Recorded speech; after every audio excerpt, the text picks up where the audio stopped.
Welcome friends, Roma's blog থেকে daily cooking blog নিয়ে এসেছি। না, ডেলি ব্লগই আমি আনার চেষ্টা করি। স্পেশালভাবে সব কিছুই কিন্তু মাঝে মাঝে দেখানো হয় ব্লগে, কিন্তু বেশিরভাগই আমি কুকিং আনি। এটা হচ্ছে দেখো, স্প্রাইট আর জলজিরা মিশিয়ে ভীষণ হজম হয়, তোমরা খেতে পারো। আর তার সাথে ব্রেকফাস্ট, পরোটা, ছোলে আর মিষ্টি আর একটা পেঁয়াজ, কম্বিনেশনটা কিন্তু দারুণ। আর একটা পেঁয়াজ নিয়ে নেবে এর সাথে, দারুণ লাগে কিন্তু খেতে, আমার তো ভীষণ ভালো লাগে। সাথে একটু চা আছে। আর রান্না বান্না বেশি কিছু আজকে দেখাবো না, তাও নাই নাই করেও আমি মোটামুটি করেছি। এটা হচ্ছে তেলাপিয়া মাছ। তেলাপিয়া মাছের একটু পাতলা ঝোল করেছি আলু দিয়ে, খেতে কিন্তু ভীষণ ভালো হয়েছিল। আর তার সাথে একটু একদমই পাতলা করেছিলাম, কালো জিরে ফোড়ন দিয়ে। এইভাবে করে খাবে, খুব ভালো লাগে। আর পেঁপের তরকারিটা কিন্তু আমি প্রেশারে সিটি মেরে করি, পেঁপে আর আলু একসাথে সিটি মেরে তারপরে ফোড়নটা দিই কড়াইতে, এতে ভালো লাগে খেতে। তার সাথে হচ্ছে সবজি দিয়ে মটরের ডাল করেছি, আর করেছি হচ্ছে কাতলা মাছ, কাতলা মাছের কালিয়া করেছি, একদম কষা কষা করে। বেশি ঝোল আমি রাখিনি, কারণ এখন আর কেউ সেরকম ঝোল খেতে চায় না। আর কালিয়া কিন্তু একটু মাখো মাখোই হয় বেশ, তাতে ভালো লাগে খেতে।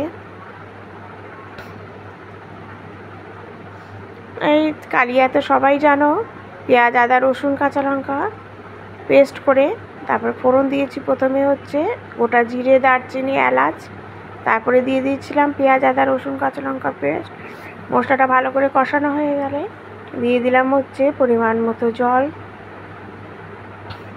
জলটা দেওয়ার পরে মাছটা দিয়ে দেখো কত শুকনো শুকনো করে নামিয়েছি। এইভাবে কালিয়া খেতে বেশ ভালো লাগে। যখন তেলটা ছেড়ে যাবে তখন নামিয়ে দেবে। একদম কম আঁচে রেখে দিয়েছিলাম জলটা দেওয়ার পর। পনির রান্না করছি, দেখো পনিরটা হচ্ছে আগে একটু আজকে আমি ভেজে নিচ্ছি, অন্য সময় ভাজি না, কেন পনিরটা বেশ ফ্রিজে ছিল 2 দিন, এই জন্য ভেজে নিলাম। হালকা করে ভেজে নেওয়ার পরে আমি আলু আর পটল দিয়ে করেছি।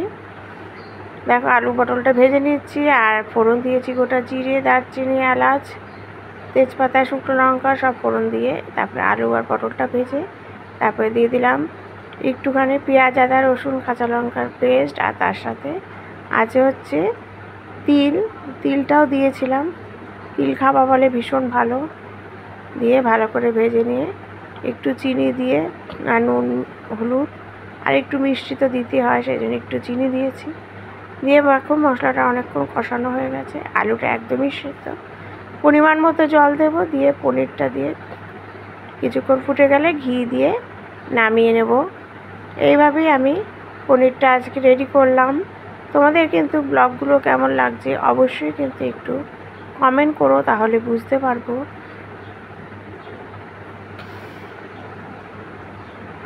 কমেন্টের মাধ্যমে তোমরা জানিও আর কি কি রেসিপি তোমরা দেখতে চাও স্পেশালভাবে, সেই রেসিপিটাই আমি করে দেখাবো। এটা হচ্ছে রোজকারের রান্না। দিয়ে দিলাম একটু ঘি,